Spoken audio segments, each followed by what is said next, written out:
Sunshines! This video is going to be a tag, as you can tell by the title. The reason for this tag is actually none other than The Young Elites by Mary Lou. This is book 1 in the series. It was out on August 25th of last year. The second book in the series, The Rose Society, comes out on October 13th. The Young Elites and the Rose Society follows our protagonist, Adelina, as she sorta begins to turn into a villain of sorts. These books are set in a Renaissance-ish world where a blood fever that came across the entire nation has left some people with powers. Some of these powers are more on the darker side. So in honor of these books, I've teamed up with a few of the BookTubers and Penguin to bring you a super fun new tag. Hashtag Villain Squad. So the point of this tag is to come up with your personal villain squad.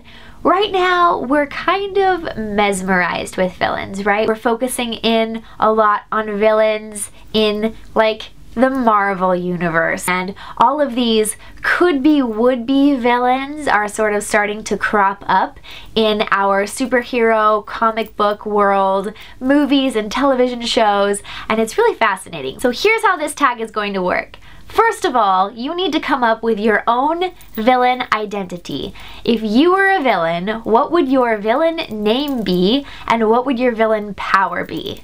And then there's also going to be a few villain squad questions. So if I were a villain, that's really cute. I can't really picture myself as a villain, but if I were a villain, thanks to some brainstorming with Emily, it has been decided that my villain name would be Malaray of Death, because Mal is bad in almost every language, and a ray of death is no bueno. And my superpower would be smiling people to death.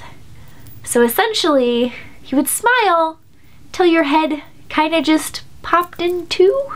That's really grotesque. I apologize. But we're talking if I were a supervillain here, that's pretty villainous. Now, on that happy note, let's dive right into the tag. So if I were assembling my own supervillain squad, for each category, these are the villains who I would choose. First of all, the leader. So pick a villain to lead the squad. This can't be yourself. So for this category, I chose none other than Voldemort, because I guess it's Voldemort, not Voldemort, as we have so incorrectly been saying this whole time, from Harry Potter by J.K. Rowling. I don't know if I need to explain that one too much more. Voldemort is like the epitome of supervillains. He's manipulative and persuasive and kind of appealing in some ways, like people just kind of want to follow him, and I just think that he would be the ultimate leader of a supervillain squad. Next, the Killer Smile. Pick a villain who is just extremely attractive. So for this one, I chose the White Witch from the Chronicles of Narnia. She's beautiful, she's captivating, again, manipulative. She's just able to cater to the desires of anyone who comes along, both with her beauty and her abilities. So I think that the White Witch is extremely attractive in a myriad of ways. The Loose Canon. Pick a villain who marches to the beat of their own drum. So for this one, I chose Captain Hook from Peter and Wendy by J.M. Barrie. Captain Hook has two sides to him. One side is that which wants to poison everyone, particularly Pan, to plunge his hook into anyone, also particularly Pan, and just manipulate people until he gets his way. However, he also has a gentler side to him, which can play the harpsichord and the harmonica and is well read. And I think Captain Hook is just one who does what he wants when he wants. He eats cake when he wants to eat cake. He dances when he wants to dance. He sings when he wants to sing. And if you don't agree with him, that's too bad. You can walk the plank, thank you very much. So not exactly a villain you want to get onto the bad side of, but hey, he is 100% himself. The Unhinged One. Pick a villain who isn't playing with a full deck. Cruella de Vil from 101 Dalmatians by Dottie Smith. So for those of you who don't know, 101 Dalmatians actually was a short story before it was created into a Disney animated film. But Cruella de Vil is totally off her rocker and completely eclectic and out there and crazy and knows what she wants and will do anything to get it, and I think she's just kind of bonkers, really. So Cruella de Vil is my unhinged villain in my villain squad. The Redeemer. So for this category, you can pick a villain who is either on the path to redemption or who is sort of good at playing both sides. Spoiler alert, for this category, I chose Count Olaf from A Series of Unfortunate Events by Lemony Snicket.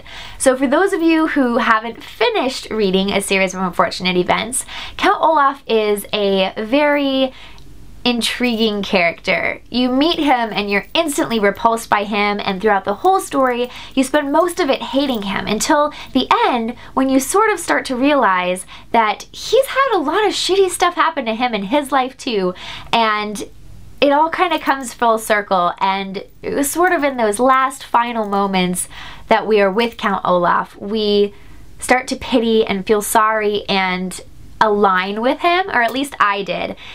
So for me, Count Olaf is a villain who is on the path to redemption, even if we might not realize it throughout the entirety of the stories. The Evil One. So for this category, I chose a villain from a literary classic, which is Treasure Island by Robert Louis Stevenson. I chose Long John Silver because he is completely bad to the bone. A lot of people like him. He also is willing to kill anyone who even slightly hints at mutiny, and he's just a horrible human being. Plus, he, in the end, ends up getting away, which is just not what you really want out of a villain. The last category is the once was good villain. So for this category, you're supposed to pick a villain who didn't originally start out as a villain. For this category, I chose Saruman from The Lord of the Rings by J.R.R. Tolkien. Saruman wasn't always originally bad. In fact, at one point, he was the chief of the wizards and the White Council who opposed Sauron. However, through his extensive studies of the dark arts and the dark magic, he was wooed and enticed by the power of the One Ring and wanted it for himself. So ultimately, when he tried to side with Sauron, his ultimate demise was bred by his greed and selfishness and desire of power. So he didn't start out as a villain, but he ended up a villain in the end. Alright, you guys, well, that is my hashtag villain squad. I would love to see who you would pick for your villain squad. Even though I chose exclusively literary villains, you don't have to. You can pick villains from books or comics or television shows or movies to be in your villain squad. The important parts are that you pick your own villain name, you figure out what your villain power would be, and then you assemble your own villain squad, however those characters might have come into your life. So, I'm going to tag a few people, and those people are Christina Horner, Emily, Jessie from Jessie the Reader, Elizabeth from eLizzie Books, and Kat from Katie-tastic. And those are the people that I choose to tag. Be sure to leave a comment down below if you enjoyed this video, if you have read The Young Elites, and if you are excitedly awaiting The Rose Society, as I am, out on October 13th. Don't forget, mark your calendars. Also, if I've tagged you, I can't wait to see your own villain squad video. Let's pass this tag around and get as many people as we can to do it. I'm really excited, and I can't wait to see you all in my next video. Bye! Inside Out series, Sadness, and I had a lot of fun with this one. It's a lot of blue, but I had to do it while my hair was still and I just think this is super appropriate for fall. Again, another brand you know I'm obsessed